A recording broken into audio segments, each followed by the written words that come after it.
இரண்டாம் அதிபதி 12ஆம் இடத்தில் இருந்தால், இரண்டாம் அதிபதி 12ஆம் இடத்துலன்னா விரயஸ்தானத்தில் இருந்தால் சம்பாதிக்கிறது பூரா விரயமாகும் அப்படின்னு நினைக்கக்கூடாது.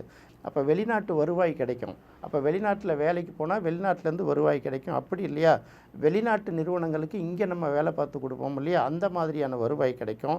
இப்போ மருத்துவமனையில் சில பணிகள் செய்கிறாங்கல்ல, அவங்களுக்கு வாய்ப்பு கிடைக்கும். இப்போ நர்ஸ் இருக்காங்கன்னா அவங்க மருத்துவமனையில் தானே வேலை பார்ப்பாங்க. அப்போ மருத்துவம் சார்ந்த துறைகள் அதை ஒட்டி வருவாய் பெறுறவர்களுக்கும் கூட பார்த்திங்கன்னா 2ஆம் அதிபதி 12ஆம் இடத்துல இருக்கும்.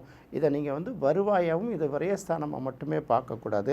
வெளிநாடுகளுக்கு சில பேர் அனுப்பி வைக்கிறாங்கல்ல, ட்ராவல் ஏஜென்ட்டு, அந்த மாதிரி தொழில்கள் மூலமாகவும் வருமானம் கிடைக்கும். அப்போ 2ஆம் அதிபதி எந்தெந்த இடத்துல இருக்குது அப்படின்னு பார்க்கும்போது, இப்போ 6, 8, 12ஆம் இடங்களை தவிர மற்ற இடங்களில் எந்த இடத்துல இருந்தாலும் ஓரளவு அவங்களுக்கு பெரிய அளவுக்கு வருவாய் பாதிப்பு இருக்காது. 12ஆம் இடத்துல இருந்தால் கூட வெளிநாட்டுக்கு போயிட்டு வர்றவங்களுக்கு வெளிநாட்டு நிறுவனங்களில் வேலை செய்கிறதுக்கு வாய்ப்பு கிடைச்சா கூட அது பெரிய அளவுக்கு பாதிப்பு ஏற்படுத்தாதுங்கிறத பார்க்கணும்.